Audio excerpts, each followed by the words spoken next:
All right, so here's, most people, I mean, it was about 50-50. A lot of people were gone Friday. So we talked about, we introduced kind of the new unit. New unit, we're going to talk about Extrema. Okay, so finding Extrema, the whole unit revolves around that concept. There's some big applications we're going to get to. Optimization is probably the biggest application of differential calculus. Related rates is a pretty big deal. Optimization is more important. It's just in a nutshell, optimization allows us to take a function and to analytically find minima and maxima of functions, and even do some other things too, which is useful.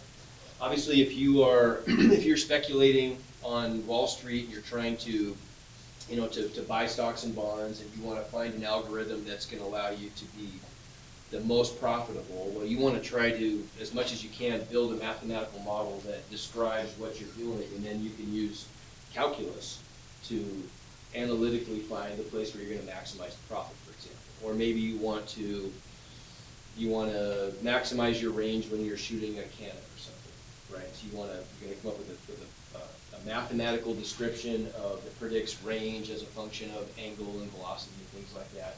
And then you can use calculus to optimize the parameters so you get the maximum range, things like that, right? That's what we're going to build towards at the end of the unit.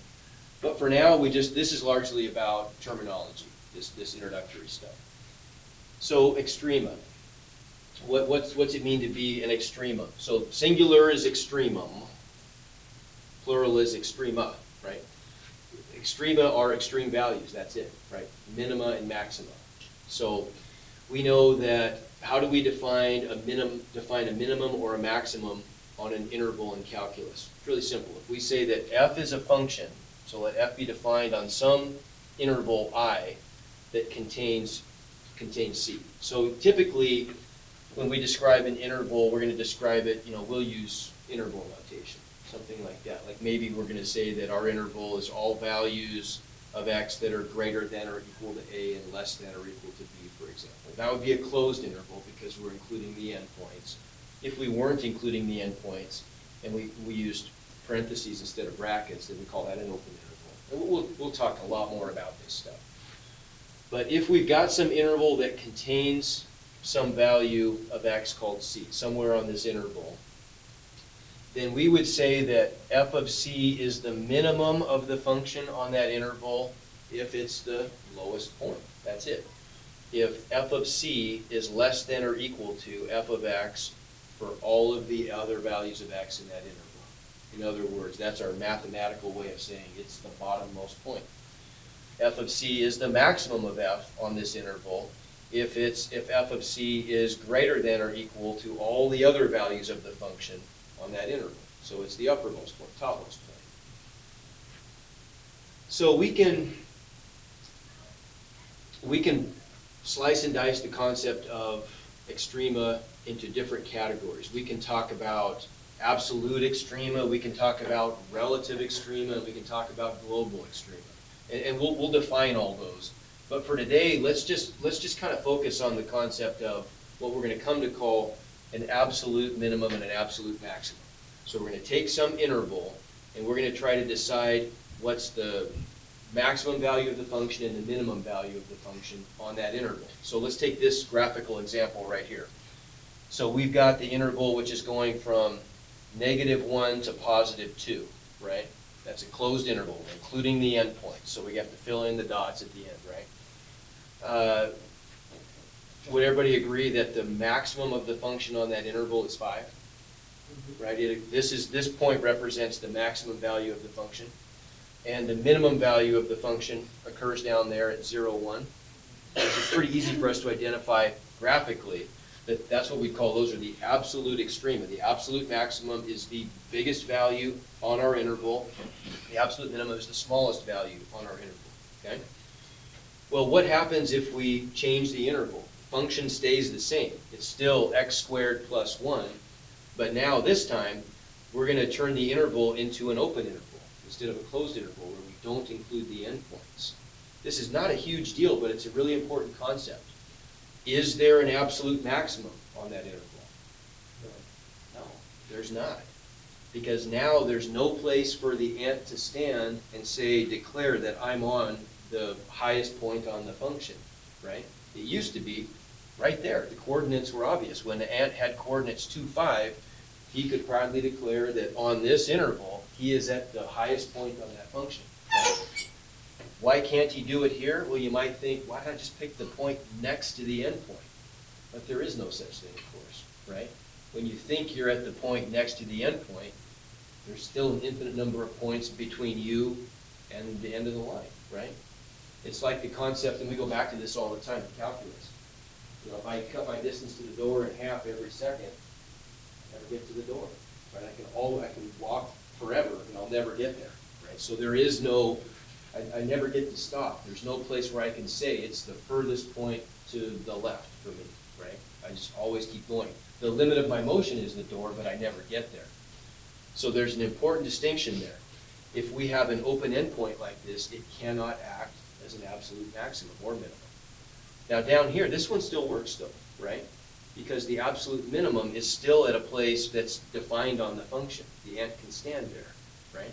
So in this case, we have an absolute minimum, but no absolute maximum. And here, what if we tweak the function just a little bit? What if we define the value of the function at x equals 0 to be something other than what it was before, right? So we're gonna create a hole in the function. We're gonna redefine the function at x equals 0. We're gonna give it the value 2 instead of the value 1. Well, graphically, it looks like we created a hole in the function and we've got this little point that sits up here. So now we do have a relative, or an absolute maximum, because that sits at an endpoint where the ant can stand. We're including that endpoint. But now there is no absolute minimum this time, for the same reason that we didn't have an absolute maximum here, right? The ant could approach as close as he wants to that hole, but he can always take little bitty ant steps from the left or the right and still never get there, right? That make sense? Okay. All right, so extreme values. And I'm just pulling up the notes from Friday, right? So the extreme value theorem is this something we talk about. It shows up in the book in section, by the way, this is in the physical textbook, this is chapter 3. So we're starting at 3.1. It sort of follows the book fairly closely, at least for a while. Extreme value theorem says that if f is continuous on a closed interval from a to b, and let's think what that means. Now, if you were here Friday, we already kind of reviewed this, but if you weren't here Friday, what's our graphical definition of a continuous function?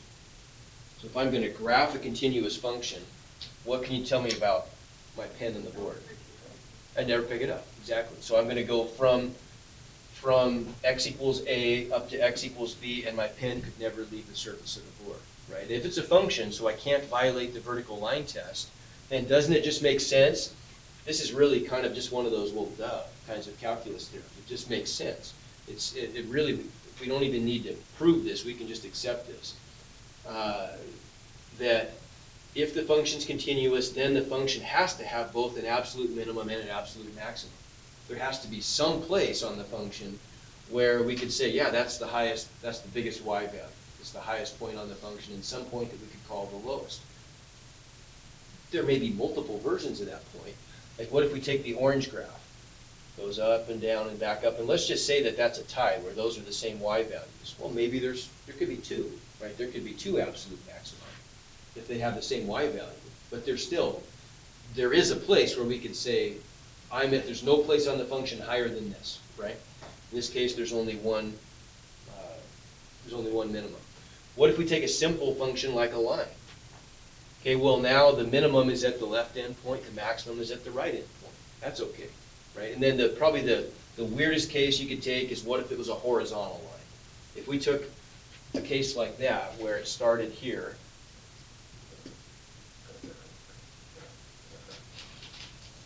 and ended there, every point of all the infinite points on that line is in a tie for the maximum and the minimum. So that's kind of not a very interesting case to consider in calculus, but it still works. It still meets the criteria of the extreme value theorem. Okay. All right, so new type of extrema. we talked about an absolute maximum and an absolute minimum as just being simply the highest and the lowest values on some closed interval. Relative extrema are different. Sometimes we call them local extrema. Okay, but in our book, I think we call it, this just calls them relative extrema. They have to do with, they could be on either an open or a closed interval. It doesn't matter. If there is some open interval containing C on which f of C is a maximum, then f of C is called a relative maximum of f. Now, what's that mean? It just means that relative to the points around it, it's a maximum. There could be other points on the function that are higher. So, for example, if we were to do something like this,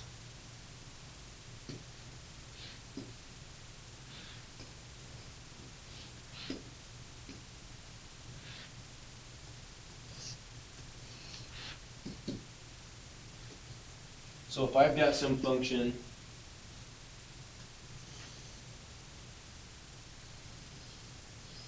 like that, this is an example of, right there, that's an example of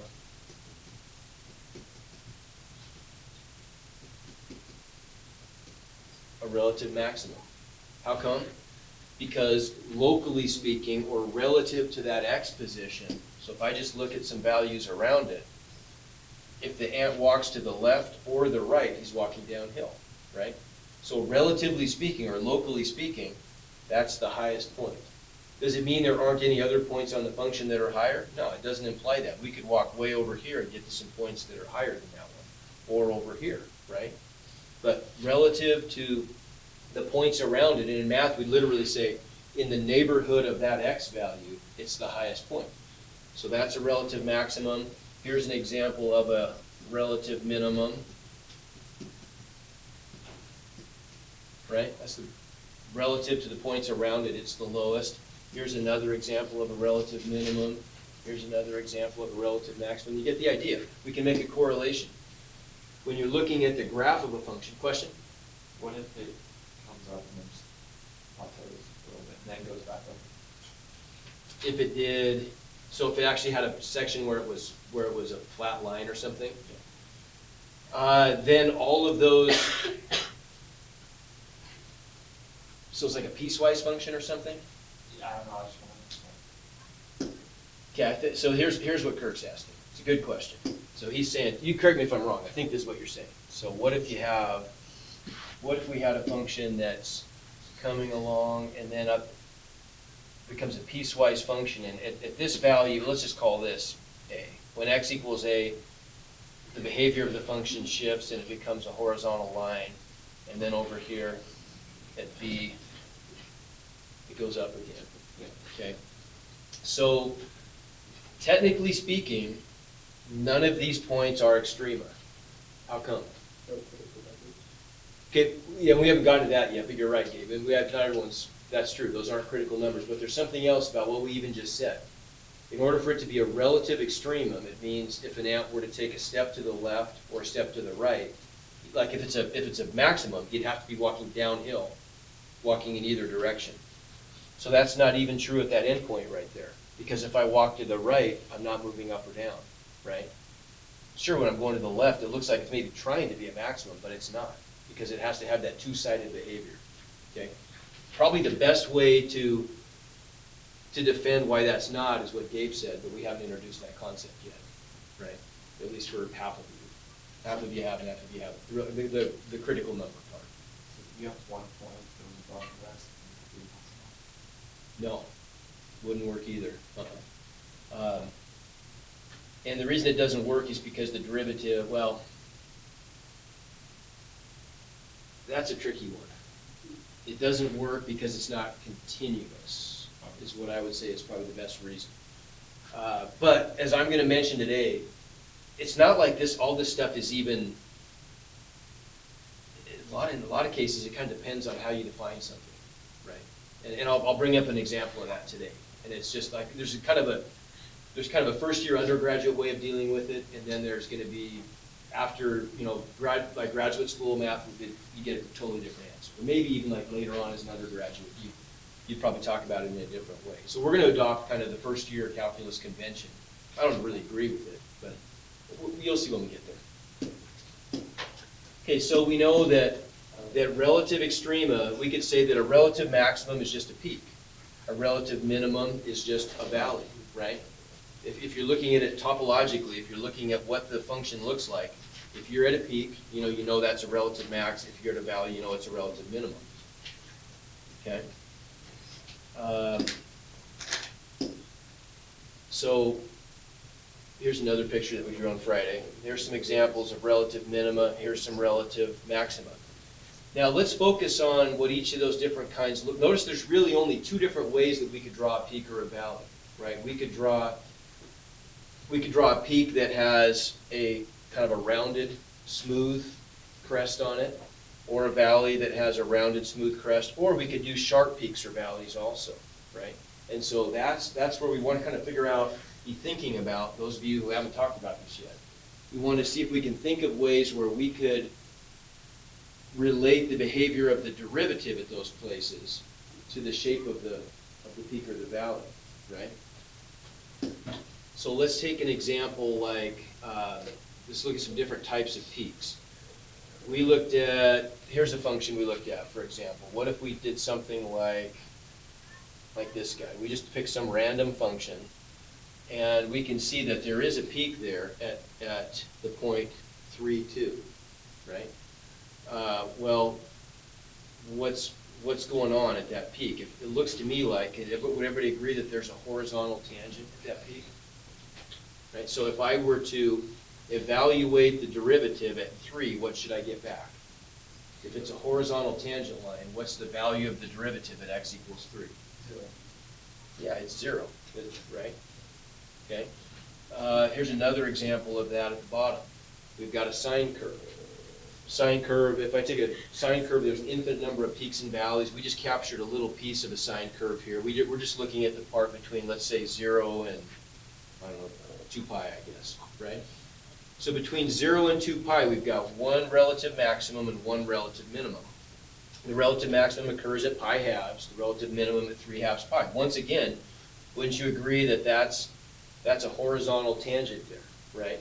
Think what a horizontal tangent means graphically, too. If I were to zoom in infinitely far on just this part of the curve right there, that curvature would start to go away, and that green would start to look like a line, wouldn't it, if I zoomed in really, really far, right? So we get the idea. We know what a tangent line is. So if I have a horizontal tangent, once again, I would expect that if I evaluate the derivative of this function at pi halves, I'm going to get 0. Right? If I evaluate the derivative at 3 halves pi, I'm going to get back 0, right? Because they're horizontal tangents. But what about a function like this? What about an absolute value function? If I graph f of x equals the absolute value of x, we know that's a v with the vertex at 0. Okay, well, thinking back, and this has been a while ago, but think about the places where derivatives are defined and undefined. What can you tell me about the derivative at the vertex of that absolute value function? It's got to be undefined, right? How come? Sharp corner, right? We know that we get a different behavior from the left than we do from the right. And so, and Desmos tells us that. If I try to evaluate this absolute value function at 0, it tells me it's undefined, okay? So that gives you some insight there. There's really only, we either get sharp or smooth peaks and valleys, and all of the smooth peaks and valleys are places where the derivative is equal to 0, where we get horizontal tangents. The sharp peaks and valleys are places where the derivative is undefined, right? So if we want to come up with a strategy, here's a quick summary, right? So we've got peaks and valleys. So we get sharp peaks where the derivative is undefined. We get smooth peaks where the derivative is equal to 0. We get smooth valleys where the derivative is equal to 0, and sharp valleys where the derivative is undefined. So if we want to try to come up then with maybe a way of finding places where we get peaks and valleys, we could do this by looking for all the places where the derivatives have those two kinds of behaviors, right? Where the derivatives are either equal to 0 or they're undefined. Okay, and so we call those places critical numbers. And we know that all relative extrema have to occur at critical numbers. All peaks have to either be sharp or rounded, and all valleys have to be either sharp or rounded, right? So we know that every relative extremum has to be at a critical number, and there are two types of critical numbers. There are the places where the derivative is equal to 0, like those, and there are the places where the derivative is undefined, where we get the sharp peaks and valleys, right? Okay, but the thing about this is that not all critical numbers are going to give you peaks and valleys. It's possible for us to do something like, we could have a function where, and that doesn't really look very good, but we looked at an example in class, like this guy. If we take this function, the quantity x minus 1 cubed plus 1, sure enough, if I evaluate this function, the derivative of this function, at 1, I get 0. It does have a horizontal tangent at x equals 1, right? It's just that it doesn't end up being a peak or a valley. It's what we'll later this unit call an inflection point. It's not a peak or a valley. So, moral of the story is, when you go find all the critical numbers, all the places where the derivative equals 0 or is undefined, some of them are going to be false alarms potentially, right? You know that if I have a list of, let's say I have a list of 4 numbers, 4 critical numbers for this function. There are exactly 4 places where the derivative is equal to 0 or undefined. Then what's the maximum number of peaks and valleys I can have? 4, guaranteed. 4 could never have more than 4. All I have to do is go evaluate each one of those to see if each one actually is a peak or a valley. It might turn out that some of them aren't. I might have none, right? But I can't have any more than 4. So our strategy is we're going to go find the critical numbers and then just see which ones pan out. And there's a whole bunch of kind of tricks of the trade that'll help you organize your search for those that we'll go through. So here's an example of a false alarm where the derivative was 0. Here's an example of a false alarm where the derivative was undefined, right? If we look at this function, it looks like when x equals 1, I've got a vertical tangent line, right? And that's no slope, that's undefined slope, right? Sure enough, if we look at the value of the derivative at 1, it is undefined. And we can show that kind of stuff analytically too, and we will. We'll look at some examples where we actually make those calculations. But this was another false alarm. It didn't end up being a sharp peak or a sharp valley. Okay? So we've got this. So we got our approach to finding these relative extremes that we're not even really going to do in this first assignment very much, but we'll kind of loop back around and get to this in the next couple of assignments. This first unit, I should say, the first section. 3.1 is really just about finding absolute extrema on closed intervals, but we'll get back to this other stuff. In 3.3, we start really doing a bunch of this. One last thing. This isn't included in the book, but it's something I just want you guys to at least see. As, you know, depends how much math you do after this. You may or may not see this again, but I want you to just have a little exposure to it. So fill in the blank. This is called Fermat's theorem. If f has a relative extremum at c, and the function is differentiable at c, then what has to be the only logical conclusion? If it has a relative extremum, and it's a place where f is differentiable, in other words, that just means the derivative exists. Nice way to say that. That part of C must equal 0? Yeah.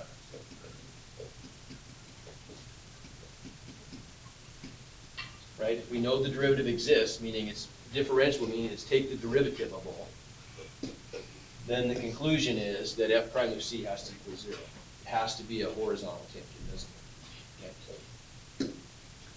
All right, so quick summary of the stuff we've talked about. And the only one that's really super important to us today, and probably tomorrow, is this one. We're going to be looking for absolute extrema. But we know what relative extrema are. Those are just peaks and valleys. Absolute extrema are the maximum and minimum values on some specific interval, right? Global extrema. Last issue. What are these global extrema? So if we look at these pictures again, this is an absolute maximum, as we mentioned. That's an absolute minimum. Wouldn't you agree that's also a valley, though, too? Right? So that is also, we could say, a relative minimum, okay? If we look at this function, x squared plus 1, now we only looked at a small part of this function, but if we took that function on an infinite domain, well, that's just an upward opening parabola, right? So doesn't that point right there represent the vertex of the parabola, right? So no matter what domain I chose, guaranteed, an ant could stand at that point right there and say, it doesn't matter what domain we choose. This thing is always going to be, no matter what, this is always going to be the absolute lowest I can go. And so we would call it a global minimum also.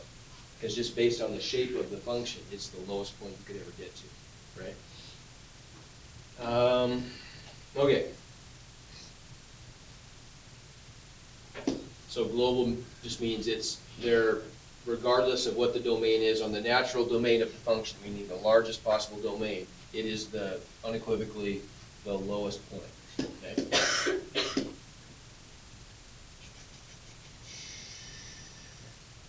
Okay, so what about this? Here's the point. Here's the question that, did you ask this on Friday? I think you did. Somebody did. Maybe Gabe did. Oh no, maybe Gabe did. Ask about this. So, can you have a relative extremum at an endpoint? What do you think? Can a relative extremum exist at an endpoint? So could we call this, for example, a relative maximum?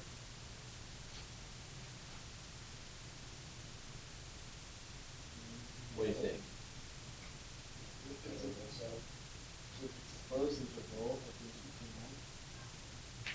So maybe if it's a closed interval.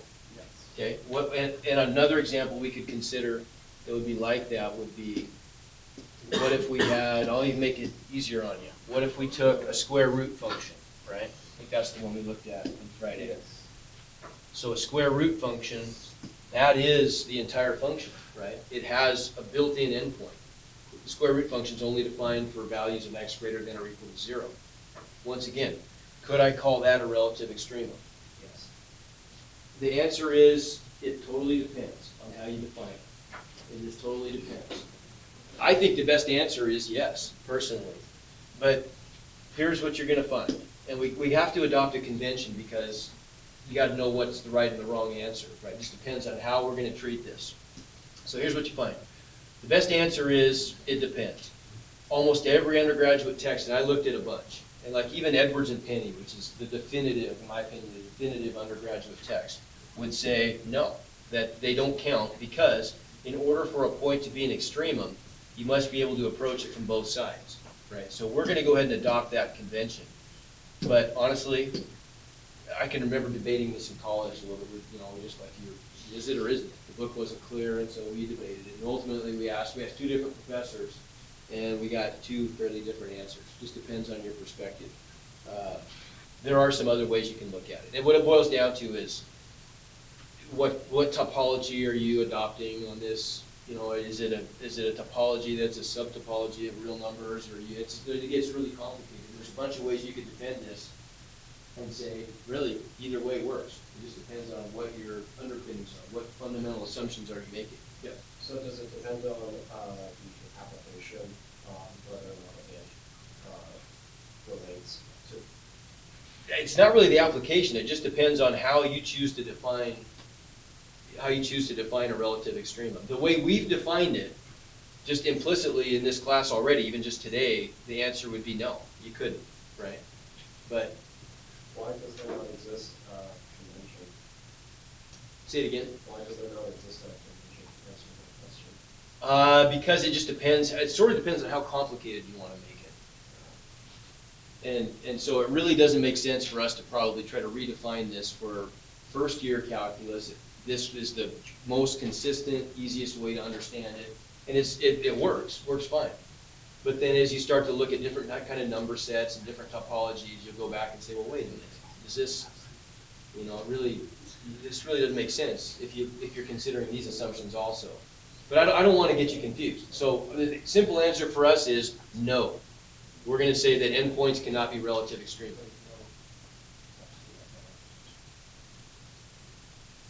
Question? So can you have that absolute maximum? Yeah. How is it that? Because an absolute maximum, doesn't have to be a relative extrema. An absolute maximum just means it is absolutely the highest value of y on an interval, on a closed interval. And this is for sure. That is, 5 is the highest you can get on that interval for that function, right? Okay, so then what we want to do, our first topic of business, and that was just kind of a long introduction to some of the vocabulary, but here's the first real stuff we're going to do. First real problems we're going to do is we want to locate absolute extrema on an interval. Okay, so if we have f is some continuous function on a closed interval, then the absolute extrema of f have to occur at one of two kinds of places. They either have to occur at the endpoints, like they did here, right? Like it did there, or they could occur at a relative extremum between the endpoints. Doesn't that make sense? That the highest and lowest points of a function on an interval have to either be at the endpoints or at a peak or a valley, right? That makes sense. Okay, so what are the guidelines then? See if we can come up with kind of a strategy. If we're going to solve problems like this, what are we going to do? Well, first thing we want to do, if we're trying to find all the absolute maxima and minima on some closed interval, we're going to find all the critical numbers, right? How come? Because the critical numbers, right, the places where the derivative is undefined or equal to 0, those include all of the places where we could conceivably have a peak or a valley. So we'll find all of the critical numbers. Now notice that the critical numbers, how come we only choose the open interval and not the closed interval? Because the critical numbers are the places where we can have relative extrema. And what do we say about the endpoints? They can't be relative extrema at the endpoints, right? So we're only going to look at the open interval between the endpoints, critical numbers that occur there. And we're going to evaluate the function at each critical number, right? Each of the places where the derivative is undefined or equal to 0 on our closed interval. We're going to evaluate the function at each of the endpoints, A and B, and just compare them. Right? The smallest y value is the absolute minimum, and the largest y value, or value of the function, whatever you want to call it, is the absolute maximum. Right? So let's look at an example or two of that. I'm going to skip through this stuff for now. Let's go up to something like that. Okay? Find the absolute maximum and minimum values of each function over the indicated interval and indicate the x values where they occur. So here's our function. There's f of x. Here's our closed interval. So what's A? What's B? 0. Okay? So all we got to do then is we've got to find all the critical numbers between -1 and 0, and then we're going to compare the values of the function at those places to the values of the function at -1 and 0. Okay? So let's do this. And then I'm going to show you a really cool way to organize your work. We're going to use, this is, of all the things, I think I mentioned this, of all the things that feedback I get, the thing that I think is the most helpful, that's different from the book that people in college, they go, man, that really helped, was this part, the way you organize optimization stuff, the way we're going to do all the extrema, for extrema, relative and absolute extrema, okay, on intervals. This is really helpful. So in order to find the critical numbers, those depend on the derivative, right? So the first step is going to be, we've got f of x, we want to calculate f prime of x, and this is a pretty easy one. It's just a polynomial. What's our derivative going to be?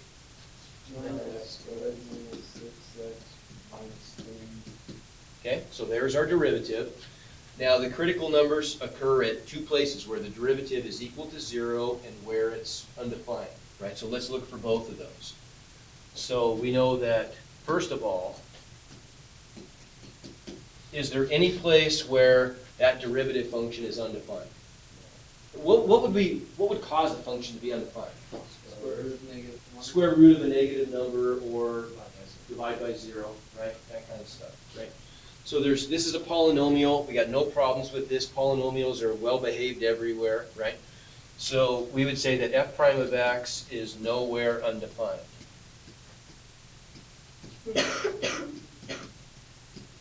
And especially on our interval, right? We're totally fine in our interval. We're fine everywhere for that matter. So we get none of those types of critical numbers. Now, where is it equal to 0? F prime of x equals 0 when our derivative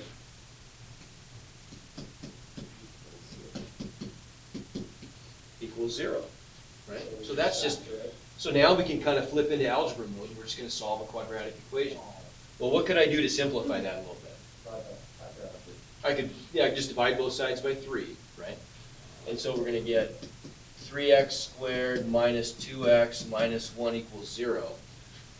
Let's see, we could, so this is, we haven't done this stuff in a while, right? But think about how we could factor something like this. This is not the most convenient type to factor. We prefer it if a is equal to 1.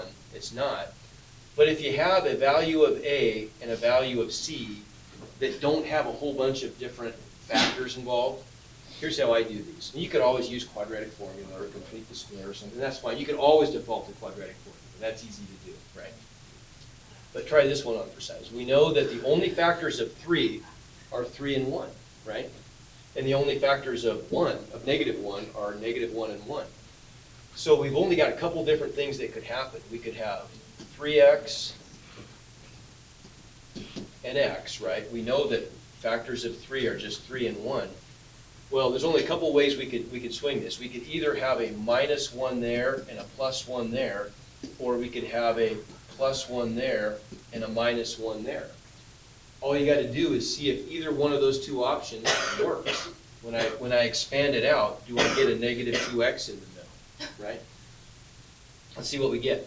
If I distribute the 3x, let's do the yellow ones first. If I distribute the 3x, I would get a plus 3x and a minus x. That doesn't work, does it? Right? So we could effectively cancel those out. That doesn't work. We'll see if this one works, because maybe neither one of them works. Now if I distribute the 3x over here, I'm going to get a negative 3x and a plus x. That one does work, right? So we know that that is the correct answer. This thing does factor into 3x plus 1 times x minus 1. So what are my solutions then to that equation? Remember, all we're trying to do is figure out when does the derivative equal 0. Well, when does that happen? So when x equals, if I set this equal to 0 and solve, right? That's all I'm doing. Let me just remind you guys about that. So we're setting 3x plus 1 equal to 0 by the zero product property, right? I know this is like, well, I mean, you tell me, when I say the zero product property, give me a 1 to 5 on how much of a bell that's ringing for you. 1? 0? Okay, all the zero, well, let's do a 10-second review of this then, because it's not hard. The whole point of when we're solving any equation by factoring, remember, is that if we can factor a function into a product of factors and it's in standard form where it's set equal to 0, think about this. What are the only ways that factors can multiply to 0? They got to be 0. You have to multiply by 0, right? So is this making sense? I knew it would. Exactly. Yeah. Okay, I know that. I'm not stupid. Okay, and then this one would just be when x minus 1 equals 0. So we get the solutions, x equals negative 1/3 or x equals positive 1, right? I Okay. knew that. All of us have said. We'll pick it up there tomorrow. We're not allowed.